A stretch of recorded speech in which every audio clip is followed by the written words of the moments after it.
October the 2nd, the most traumatizing and awakening day of my life.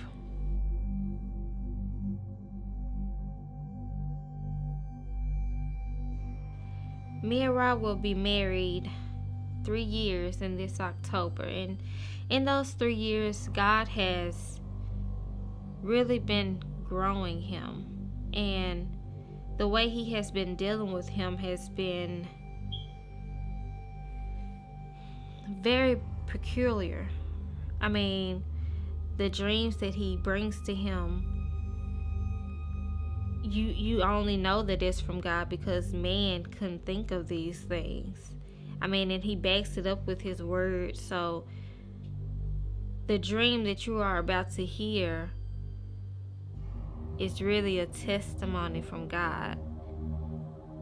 And I suggest when you watch this, you not only just watch it and feel that it's something to entertain you, but you evaluate yourself and you make sure your house is in order for when God comes, because no man knows the day or the hour.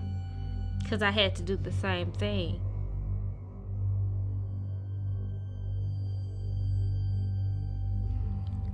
I remember it was on a Thursday. Matter of fact, let's take it back. Wednesday night, I found myself looking at these different YouTube clips and watching different out-of-body experiences and different films that, they used to scare me. And I would watch it and it would blow me away. It would catch my attention. And it used to scare me so bad that I would wonder, my mind used to go in places like, God, is this stuff real? I couldn't understand it because I've never been to that place. So I found myself praying. I remember walking outside of my apartment, and I was walking back and forth with my eyes closed and just started praying. And I asked God, I said, Lord, if you give me an out-of-body experience, I vow to share your word and to tell the people what I saw. Not expecting that God was going to respond back to that, because I was just praying out. I was just praying, not actually looking for a response. And after that night, the next morning, that Thursday, October the 2nd, I had a dream. And my spirit left my body. It was like I was in my apartment and my spirit got pulled out of my body. And I would go in these different transits, bright color lights. It was white, like the best way I can explain it would be shoo, shoo, shoo, all the different flashing lights. And I appeared before a blue sky with no clouds. It was like a blue place. No land, no trees, no grass, no water, nothing. There was nothing there but a blue atmosphere. And I would see this atmosphere goes millions of miles upon millions of miles where nothing existed. It was like nothing was hidden. Everything was revealed. Everything was before your eyes. You could see it. And we was in this clear kind of body form, some form of light, as you would refer to a soul or a spirit and I could see through. It was so transparent, and in front of me was thousands among thousands similar to what I was, and thousands among thousands behind me. And I knew that it was some form of a soul. And in the middle of my chest were seeds, multiple seeds.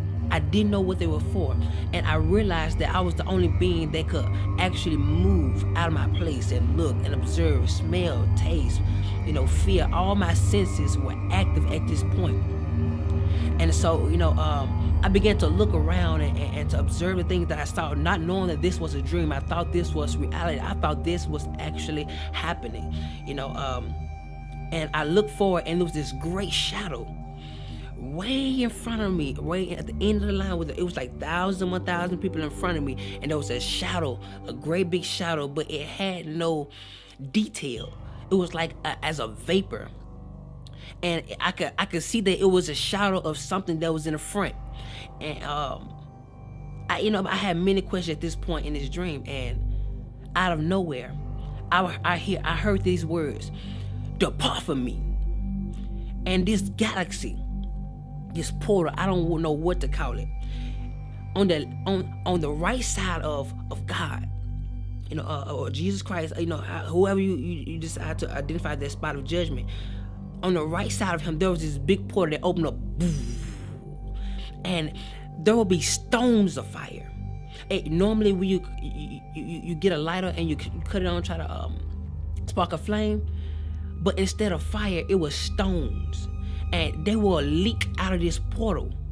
And whoever that guy said, "Depart from me," flew down this place, and the stones were so hot that it would burn everybody outside of that portal. On the left side of our body or our form, it would burn us, and everybody be like, "Ooh!"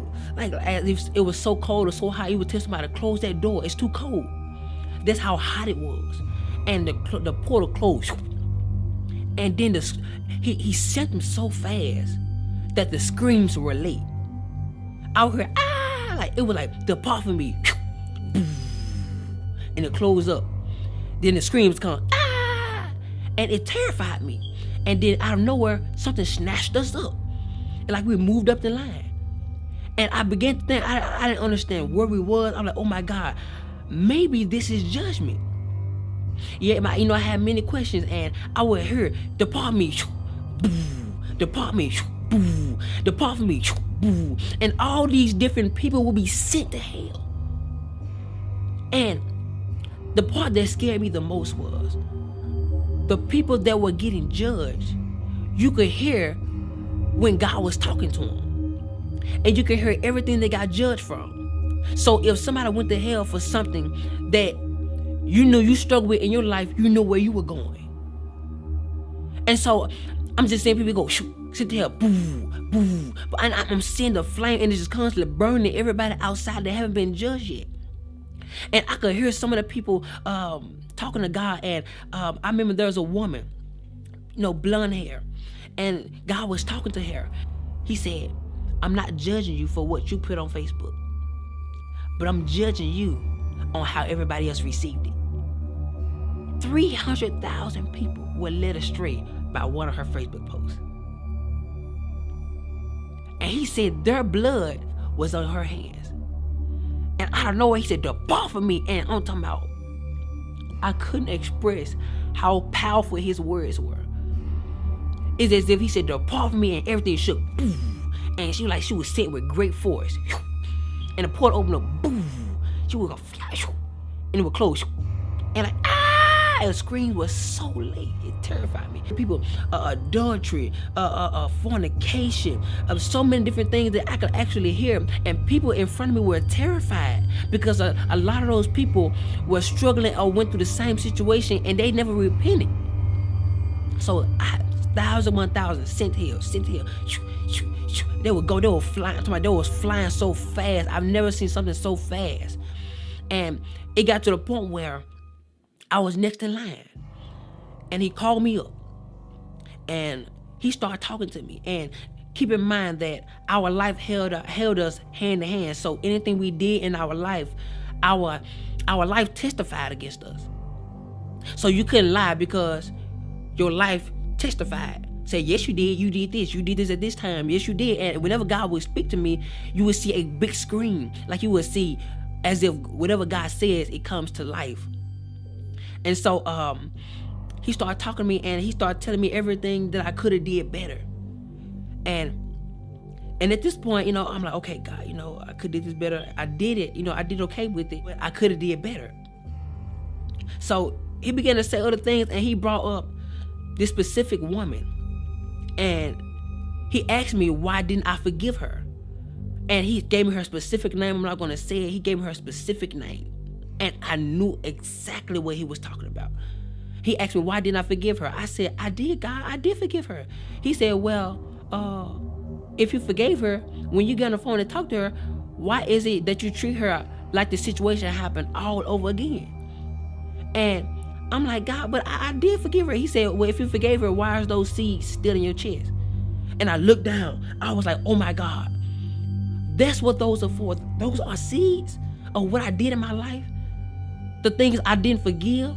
So he was talking to me, and I was like, "Oh my God." And he told me, he looked at me and said, "Because you didn't forgive her, I didn't forgive you some of your sins." And I was like, "Oh my God." And he started telling me so many other things, and he ain't told me not one good thing yet. And at this point, I'm getting terrified because my mind is starting now going to a place where I'm imagining how hot this fire is going to be when this portal open. And so, I'm scared. I didn't know how to explain how terrified I was. Words can't describe. When you meet God face, words can't describe how terrifying it is to look your Creator face to face. Where there's nothing hid from Him. There's nothing. Your inner thoughts are revealed before Him. Your perception, how you feel, everything that you hosted in this body is presented before Him. And so, I got to a point where I didn't want to hear God no more. I was really turning my head because I was afraid that, it's already made his mind up. I was so afraid. And so I turned my head, and he would just constantly tell me everything that I didn't do right, or I should have did better. And at this point, I knew I was going to hell. I knew it. I was fully persuaded that this was it.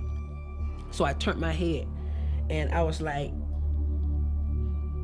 I don't want to hear no more of it. My mind, I'm just really trying to imagine how hot hell is going to be. I'm like, oh my God, Lord, I have no more chance. If I go down there, I can't come back.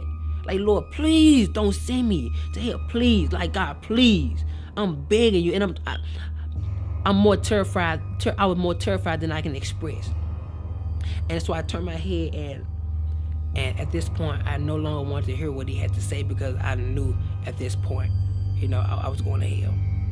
And I would have my head turned, and out of nowhere, there was this one feeling that would come over the interface of my soul. And I would turn my head, and it would go in slow motion, and the tears would fly from my face. And I looked at God, and I was looking at his judgment. What was going to be my judgment? And he looked at me, he said, face to face, you don't get a well done. You get a you barely made it. And he stepped back and said, come. And at this point, I was so confused. I'm like, oh my God. And on the left side of God, heaven would open up, so soft, with brilliant lights. The colors were indescribable, like colors I've never seen before in my life. It was so pretty, so amazing. And the colors would blossom as they grow, and the heaven will open up so gentle. And I will walk toward that direction, and my hand would go in the portal. And when my hand went through, it got bigger. My arm went through, it got bigger. It was like I was growing into a mature state of a glorified body. And so my leg went through, like, got bigger. And you can see how big I got on the other side. And how my soul was being transformed into a glorified body. And my body would go through it, and only piece that was left behind was my leg. And right before my last foot got in, I woke up. The dream scared me so bad. I was underneath our living room table for hours. I was so terrified. I was terrified to move. I was terrified to do anything, because I was afraid it was going to be added to my judgment. I thought that was the judgment. That didn't feel like a dream. I could feel, I could taste, I could tell you how it made me feel. Everything was so alive in the dream. And at that moment, I was asking God, why did you give me this dream? He said, because I want you to warn my people that the things which you saw are the things that shall be. And I didn't realize that what I prayed for and the vow I made before God, that he was going to fulfill it. Now he's looking for my end to be fulfilled. So that's why I'm here talking to you right now. Forgive. Let go. I couldn't describe how many people that allow for unforgiveness to grow in them, and it caused a bitterness, which caused them to do things that they got judged for. That thing caused them not to make it to heaven. I was terrified. It was so many people went to hell. And it felt like I was the first one. Like, God, it was thousands among thousands of people in front of me. That is scary to me. So today I encourage you to get it right with God. Get it right with your fellow friends, your enemies, that church hurt that causes you to attack people in silence. Go get it right. Because hell is not worth it. God scared me so bad in this dream. But I knew it was for a reason. So today, choose love. Accept Jesus Christ as your Lord and Savior. Believe that He died on the cross for your sins and my sins. And that He died, but He rose on the third day. Believe that He's the Son of God. Read the scripture and apply it to your life. So that when Jesus come back, He don't see your flesh, but He see His word. I encourage you today. Forgive, love, and watch how God change your life. I thank you for watching. Be blessed.